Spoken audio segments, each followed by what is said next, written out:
So if I promise that if AP hits 10 million, he needs to be promoted, then AP will be promoted. AP will get that raise because it's all in a computer and no one can change it. Here are the 6 type of things I will activate.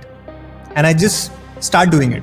You could be a music player and you could go on and say, hey, I want to solve maths problems. And a DAO is going to be open to it. That is restricting you from making that sale, and you have a very limited number of people. After GrowthX, I think at least the problem with the clarity only changed.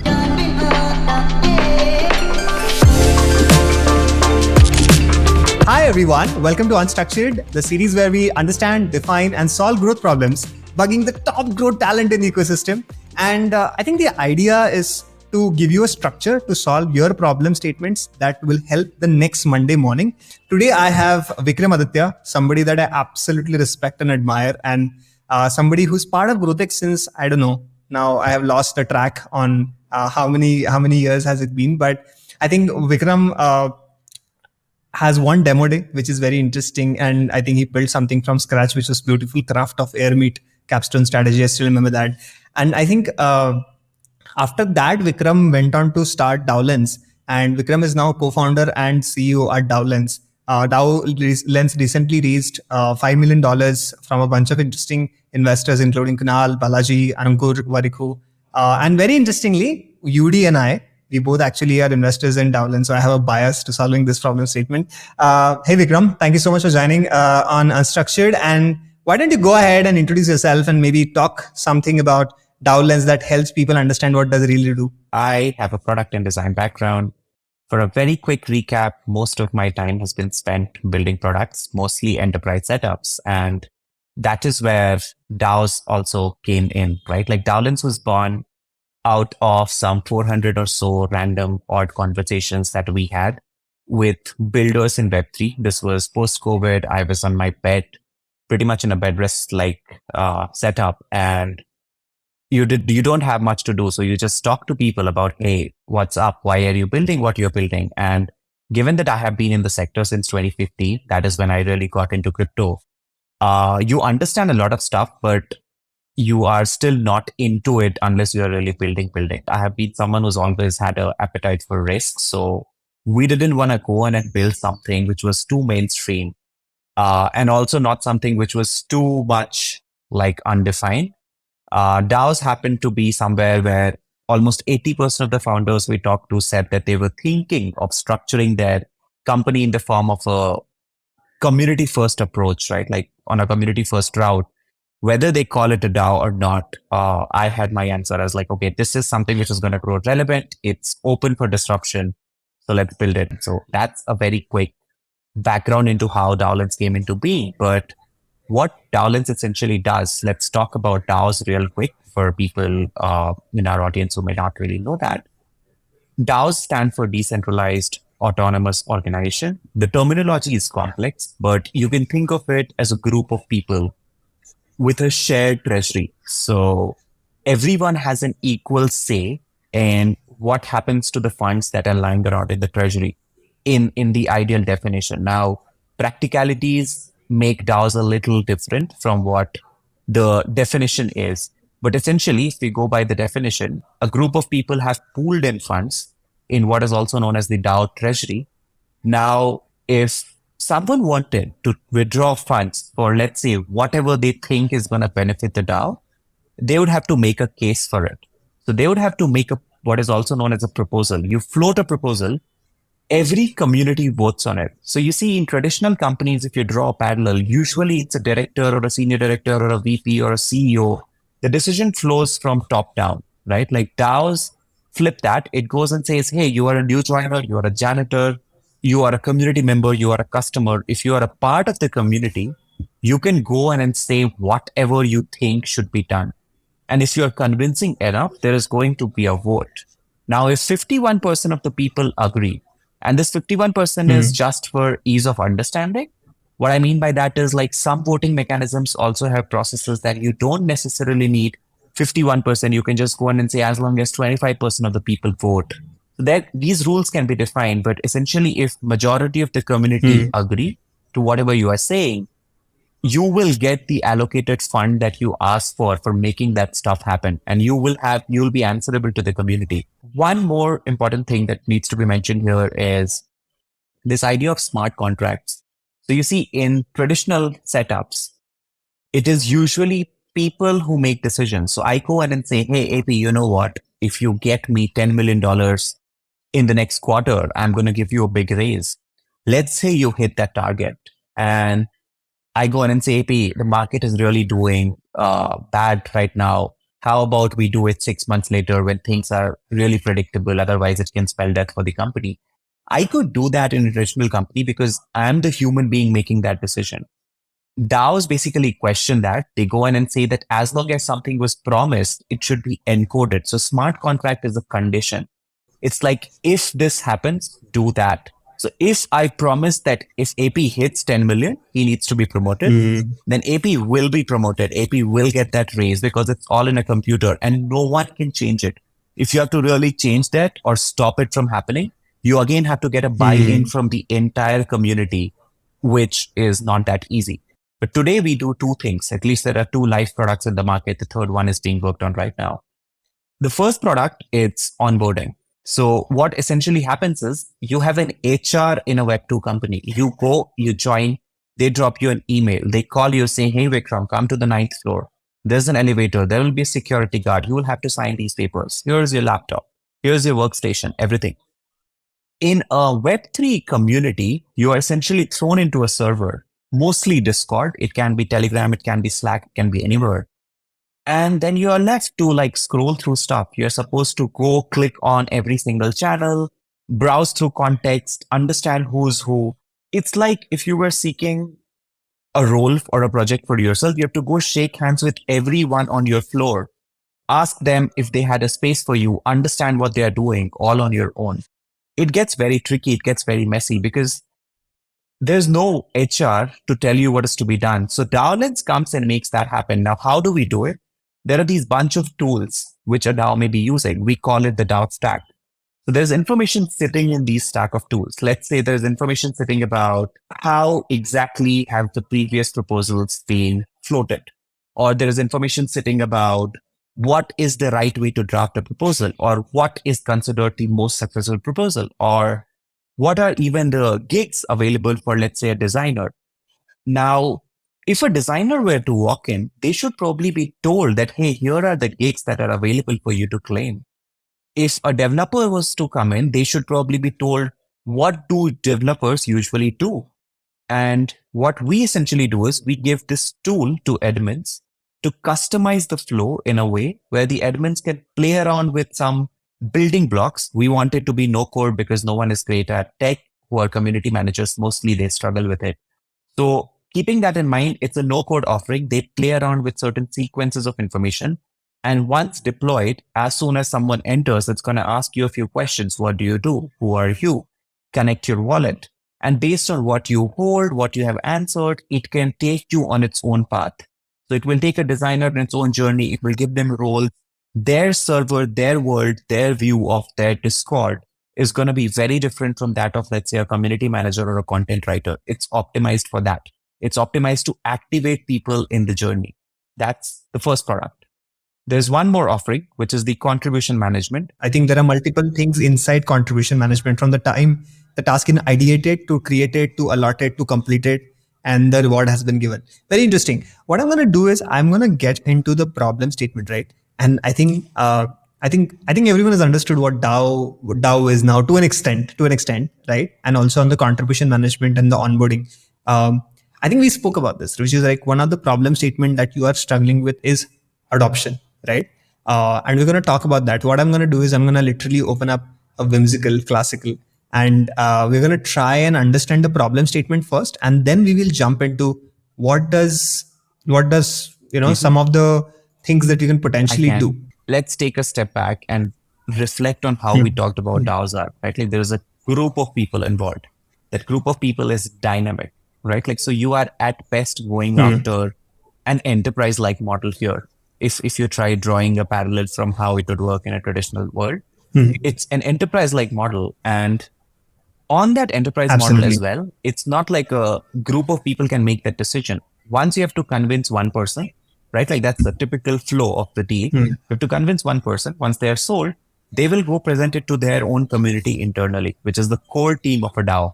So usually if a DAO has like 10,000 members, there are 50, 60 Okay. people who are core team or core contributors, right? Like, so one person, that person pitches it inside in the core team, not the community, right? Like pitch it inside. Yeah. So the core Okay. contributor, then they pitch it to the rest of the core contributors.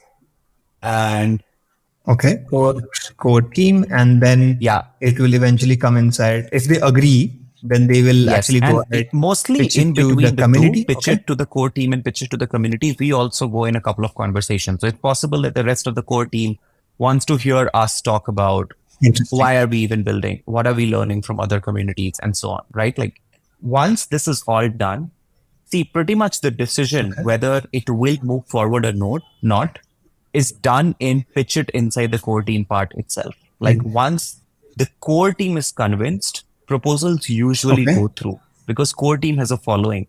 So it's like if AP goes and says something in Okay. GrowthX, people will probably align to it Understood. because they trust you. You have earned that over the time, over the years, right? Now, Got the it. problem is how do you Absolutely. really get the core team to trust you? That's a very long funnel. Interesting. And we have tried a whole bunch of experiments. I know you asked this question as well, what we have tried, what has worked, what has not worked.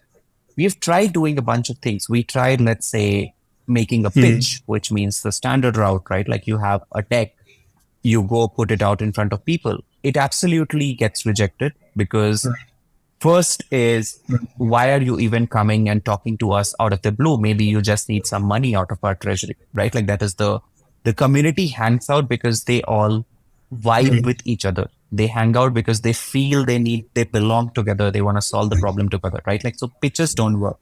Great. You go and let's say you put a link out in all of these forums because we realize this whole process of pitch it to the core team, go hear everyone's opinion out because there are so many cooks, it is going to result into customizations, requests. We went ahead and made a self-serve version, right? Like what that self-serve version was like, hey, here's the template, go Okay. deploy it. It will really launch the product for your DAO in under 5 minutes. Now, we made that link accessible as well to other, like to a whole bunch of people. Still, the problem is trust. Two reasons. One is like there are a bunch of tools saying that they have changed the world for the best in Web3, and people don't really like clicking on links. So essentially, what ends up happening is even if you have a self-serve link put out somewhere, it's not really gonna get clicked upon, not because you are not just looking like a random link. It's because there are so many links which do not really add value. So self-serve links are pretty much just there, right? Like, and in some cases where someone still clicks on the link, let's say I give it to you and I say, hey, AP, because you had a good experience, could you share it on your Twitter? And you do, because we have tried doing that as well.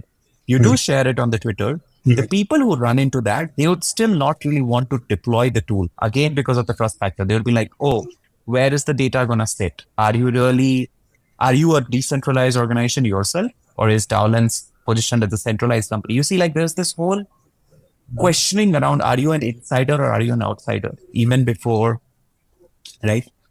Now, the Interesting. one thing that has worked for us, definitely worked for us, is more on the lines of, hey, go work with the DAO. Don't tell them what you do. Don't mention DAOlens. Sit with them, contribute. What that means is they are coming and saying, hey, we are trying to change the banner of our Twitter page. I have nothing to do with it because as DAOlens, we are trying to do contribution and onboarding and a whole bunch of other things. But we still go on and say, oh yeah, you know what? I have some opinions on it.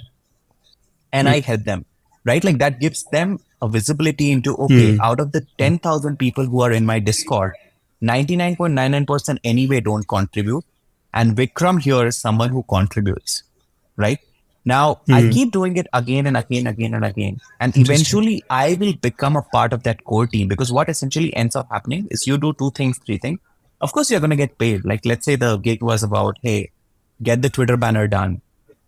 Now it's unpredictable because every community will have its own custom tasks that are being worked upon. And I do it. Of course, I get paid for it. But as I do it repeatedly, people end up relying on me more. Once I'm a part of the core team, I'm really in these closed rooms where discussions are happening about what's not working for the community. What is it that needs to be taken care of? And then from there, if you pick up a problem statement that the community already is sold on, it's relatively a lot easier for you to get a buy-in because they already believe that that problem exists. So even if, let's say, the community's problem is that most of our people are not really engaging, and I run into that insight and I just go in and pitch DAOLens as a tool, they're going to look at me as a salesperson who's trying to just take some money out of the community. And I wouldn't blame them as well because there are a bunch of people who are trying to do that. So the right way to do it is like I go sit with them. I go in and say, hey, you know what? We have these thoughts. What do you think? In those core team meetings. And once I have a buy-in from people, I go float a proposal where I can like, now here it gets interesting because once you're able to do that, you can pretty much go and say, hey, like you already have my trust. I have your trust. Why not like sign a deal with 50 milestones for like $5 million a year? Right? Like, and the DAO wouldn't mind, like, because there are DAOs that sit with $1 billion in treasury as well. So they wouldn't really mind you taking care of that as long as there is. So that is the biggest friction, right? Like, now the second thing is because it's Web3, nothing exists. So there is no lead gen tool. There is no email, right? There is no, like if you go look for keyword searches and so on, you will realize that no one is really searching for DAO tooling as well, right? Like there are maybe 30, 40, 50 searches happening because it's a very small segment which is happy sharing their food and drinks with each other in those communities, right? And we are just talking decentralized communities. We are not talking NFTs, which are digital communities or gaming guilds and so on. Like they have their own levers. There is no email list. Discord is the only way you can reach out to people, right? Like, so yeah, Discord is the only way you could reach out to people. There are no advertisements because most of these people are using a browser like Brave or something like that, which wouldn't really allow you to like run ads in the traditional set. And any which way, the interest that companies like Facebook, even if you wanted to do it in the traditional way, would measure, doesn't really align with what you want to measure as far as interests of DAO members go, right? Like the interest categories, groups, subgroups that are well defined in the Web2 world, they do not really hold significance here. Okay, I think we have a lot of raw material now to work with, right? And I think one of the fundamental problem statements here is one is you have to talk to a lot of decision makers. That's the problem. That's the fundamental problem. Second is by nature of you being a company versus a DAO being a decentralized community or a decentralized organization. The second problem is trust, right? So let me write down a list of problems that we first have to address, right? First is lot of decision makers. I would say I would again go and maybe add lot of influences also in this process, right? I'm sure there are bunch of decisions that go from the core team that might not get passed in the community. I'm sure there are cases like that, right? Okay. The second is trust on a new org, or any new entity, or I would say contributor, right? And for this, you have done something which is you go ahead and like, let's say, contribute to their tasks and like gain trust, right? That's one of the way you have to be trying to get trust. Okay. Now, are we going to today solve top of the funnel, or are we going to solve, I know I am inside this particular Discord and I want to capture this particular Discord. What do you want to talk about today? Out of the 10,000, 8,000 DAOs that I mentioned, we already know who these DAOs are, right? Like I have a list of all of these DAOs. Their treasury holdings, everything that they have is pretty public. So that's not like the top of the funnel or lead gen in the sense like which company to go after or which DAO to go after is not really a problem. The problem is I know this community now. How do I identify who I should go in and hit? And how do I shorten that pipe of like, let's say 3 months where it takes me to build trust? Absolutely. I think before we get to solutioning, right, what I want to definitely look at is the ideal customer profile and understand this core contributor person that we're talking about, right? I want to understand everything about this person, especially the behaviors, the persona, and their motivations. And the third one is absolutely critical, right? So I think what I want to know is one by one, just what are the behaviors? Here's the thing, it's not defined because persona in DAOs itself is pretty open-ended. So I'll tell you, most of the folks who hang out in DAOs are young, right? Like most of them. You can pretty much go and say 18 to 30 is a great.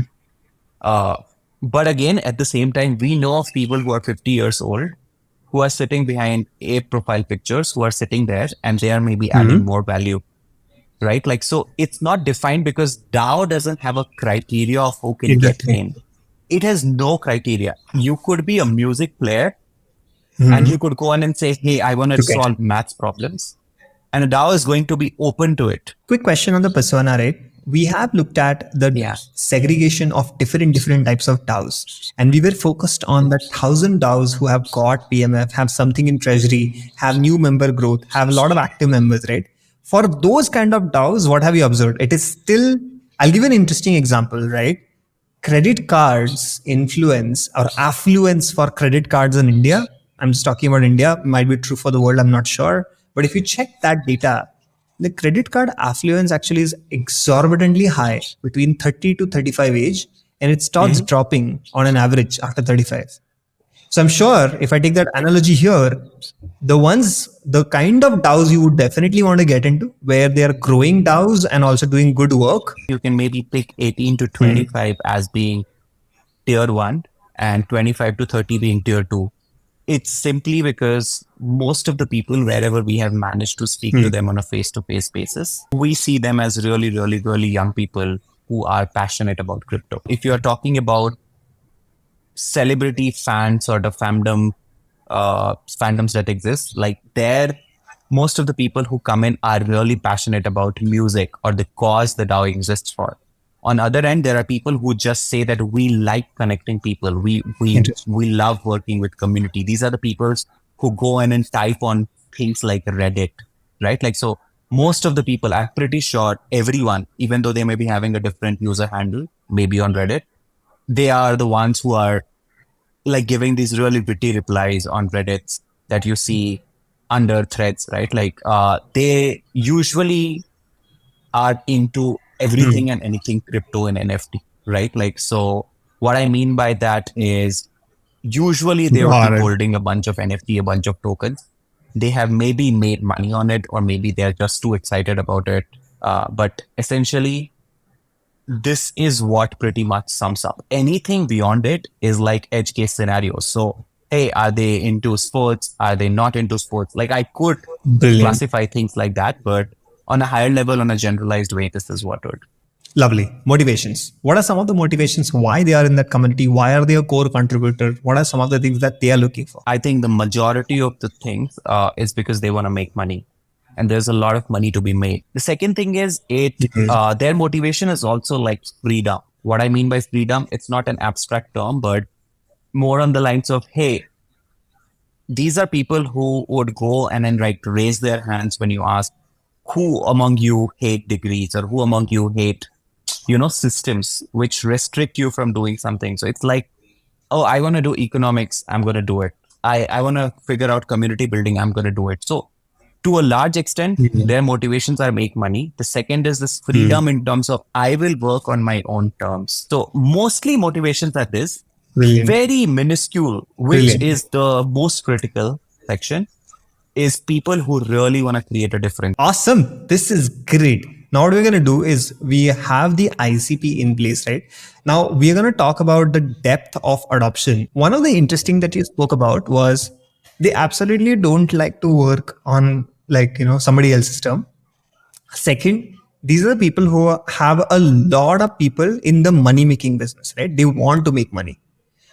One insight that I have is anything that will solve for ops and revenue center would fundamentally get adoption with the kind of people who want to make money.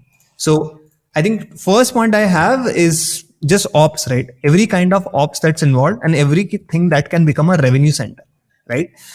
Also, the reason that they want to be anonymous is they don't want to get involved with anyone, correct? They do not want to build a connection.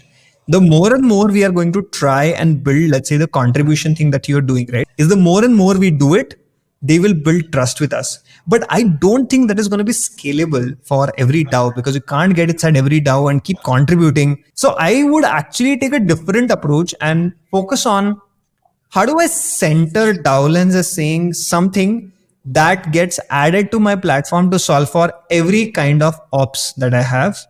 Also, one of the interesting things you spoke about, which is of course the Pareto principle that everyone knows, but you actually double click on it. 99.9% people do not contribute to it, right? And I'm sure I run a community. I know how contributors make ton of impact, right? How contributors can have lesser and lesser of shit work and more of the work that can get to their closer to their motivation. What can reduce my ops, right? And what can increase my make money factor, right? So what we need to figure out is, with every product that we are pitching to a core contributor, how do I reduce their ops? So every pitch needs to talk about ops, and everything has to talk about how do they make money and not you make money. Have there been any experiments that we have done, right, which has focused on, let's say, getting core contributors to make money? I think we should add one more lens to it, right? Like, these core contributors sometimes are also people who are on a fixed payroll by the DAO, right? So they exist. Very interesting. Not to do gigs and bounties. They exist because the DAO has decided that 80% or 70% of the tasks will be done by this centralized group of people, or people they choose.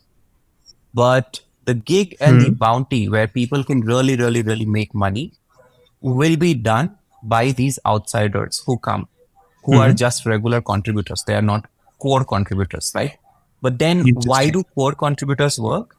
Core contributors work because they have these avenues of getting extra allocation or extra token rewards or something like that, right? Like, so it's like the way ESOP grants work. It's very similar to that, except that it has immediate liquidity. Okay, so I'm going to take the analogy of ESOPs. That means if the company makes money, if it's valued higher, it has higher active user, higher revenue share, higher treasury, whatever, right? Then the core contributors are eventually going to get higher percentage of that whole thing. Then the pitch has to then move towards a revenue center. Not revenue center for them, but revenue center for the community. Have we done any experiment which positions us as a revenue center? We have tried doing, and I think it is not a direct experiment, so I'm going to keep it short. Was saying that, hey, if you do not onboard people properly, they are gonna get lost. If they are gonna get lost, the number of contributors who are gonna contribute to your community is going to be low. And if the number of contributors contributing to a community is going to be low, the number of things your community can tangibly achieve, be it right or wrong experiments, is also going to be slow. Right now, this has been our hypothesis all along, that if you get people activated, their contributors are going to be beneficial to the community, and in turn, the community is going to be able to do more stuff. I think one of the things that I've realized out of the problems, the diagnosis and the levers, is the positioning, right?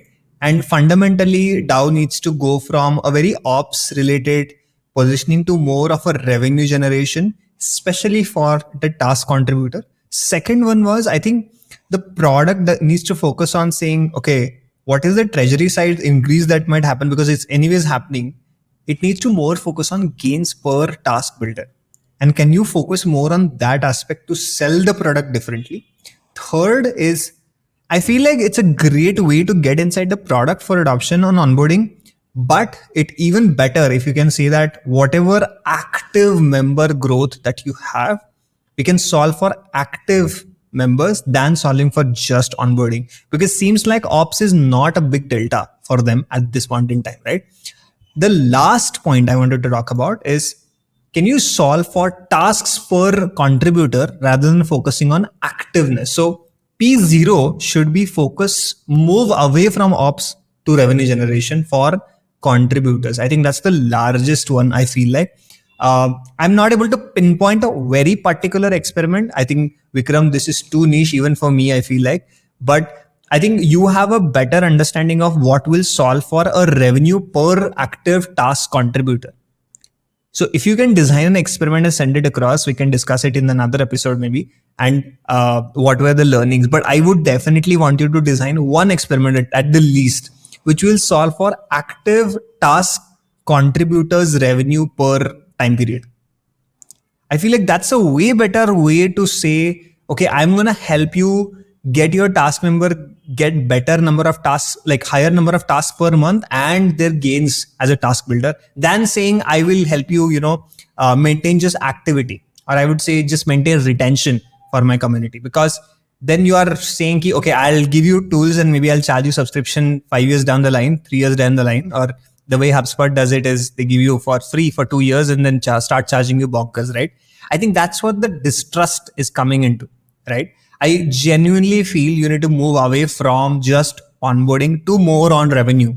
And only then you will get sympathy from task creators and core contributors. My only hunch here, right? Like, and this is based on whatever I have been sort of like discussing in communities, is that revenue generation by contributors is a tricky thing to conceptualize, because these contributors who come and work, right, like their lifespan of contribution is very small.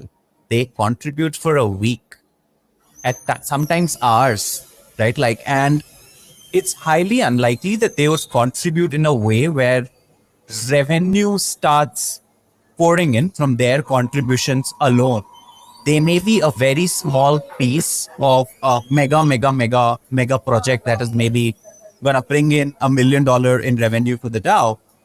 But one thing which we have intentionally been exploring internally here, at least in our conversations, is the problem is some sort of an absence of loyalty programs, right? Like, what I mean by loyalty programs is, if I am a contributor here and I contribute in one silo and I go away, and then I again come back and I'm contributing in one silo, right? Like, and I'm going away.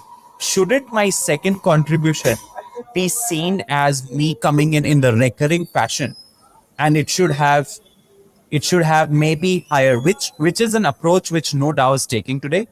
And I think contributors would love that. But as far as revenue generation goes, essentially only the contributors play is very minimal, right? Like, very minimal in terms of the DAO really getting any immediate benefit. But it is a fair observation that just focusing on onboarding is not really relevant.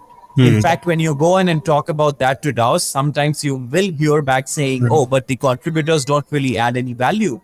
They're going to do it in a very misaligned way. One of the fundamentals of solving this could be saying to your whole product and growth org is pick one metric that we solve for DAOs. I don't think it's going to be part of the funnel. I think you need, okay, let me take an analogy from, let's say, marketing tools. Great way to explain this, right? Let's say your Clever Talk would always talk about active users. Can you talk about one metric that you are talking to a DAO for? Is it gonna be your treasury security? I'm not really sure. The metric has to be a growth metric for that DAO, is what my point of view on this is. We have that defined for the onboarding and the contribution product. For onboarding, it is the number of instances of onboarding. So an instance of onboarding gets defined by you joining a community for the first time. Or it can also be you switching between one pod to the other. If you're switching from pod A to pod B, that's also an instance, because you're still getting onboarded into pod B pretty much from scratch. For contribution management, the metric that we chase is, of course, it's twofold. So it's number of communities with at least 10 posts on the forum. I'm not saying how many people get added as an event to onboarding or how many communities or how many verticals use contribution management. I'm saying your metric or solutioning has to way more solve for the outcome, and you are currently solving for the output. Revenue contribution, like the contribution management is an output, it's not an outcome for the DAO. I'm saying outcome. What is the outcome of it? For example, one of the outcome could be a contributor coming back for the second time. That's an outcome. That's a much better terminology. Like we have been talking about how do you really go and demonstrate that onboarding really impacts the growth of the DAO, or like at the end of the day, the goal of the DAO is to increase its treasury side, and that onboarding is really doing it. But I think what you worded is like way better terminology, outcomes over output. And because if people have like gaps in interpreting how the output is really even affecting the end goal that the DAO has. I actually was, back of my head, I was constantly thinking about GrowthX, right? I was constantly saying, you pitching me this for GrowthX. Okay. And I was constantly thinking, what is my motivation? Of course, we are not a decentralized in a true fashion of how DAOs are. But I just felt that you talking more about saying, how do I grow in the next 2 years is way better than saying, how do you solve for my ops? Or how do you solve for, let's say, things that, potentially we could build, right? Like contribution management still works in GrowthX also. We are launching a side gigs vertical now, right? I'm just thinking you need to tell more about how do I grow it from an activeness on the community, or I would say the outcome of the community, right? Than saying, what are the optimizations you will do, because you will never be able to sell me at a way higher price point eventually, or get your sales done faster is what I'm thinking. You're a good to have from my lens on the Web 2 product. Web 3, I understand the onboarding nuances, the contract management nuances, but I feel it has to go way beyond to actually get the person to say, freaking, I need to get on this. Awesome. Vikram, thank you so much for doing this. Absolutely loved it. I think this is the first session where the person had absolute clarity on what the problem is. After GrowthX, I think at least the problem with the clarity only changed. So today we spoke to Vikram Aditya, who is CEO at DAOLens, and we spoke about a very, very niche, very interesting, very hard nut to crack problem statement on how do I solve for adoption. And we spoke a lot about how do you change product positioning to really solve for going from an ops heavy pitch to a revenue, or I would say treasury management system, right? Also, it's about not selling features, but selling the outcome and not really the output to the end customer, right? I'm going to actually elaborate this concept of how do you think about, especially when number of customers in the market are limited, how do you really think about it, right? And I think one of the fundamental structures that you need to think about is, first, we actually went in and understood his ideal customer profile. We tried understanding motivations of that ideal customer profile. Second, we spoke about what are some of the things that they have already did. And in that, we found out a bunch of insights on, okay, what is something that works? Maybe contributing to a particular project has allowed them to build trust with that particular DAO. Now, from there, we said, okay, let's try to understand what is really happening. So we looked at the recency of things, right? What are the things that have happened recently? Vikram mentioned about some of the recent thing that have happened is the funding winter, or I would say the undervaluation of crypto market has also fundamentally affected the way the ICP, the ideal customer profile, thinks, right? That means when we are talking about experiments, right, we have to take into account what are some of the motivations the ICP has, what are some of the North Star outcomes these particular ICPs have, and how does your product positioning actually fits into the North Star outcome.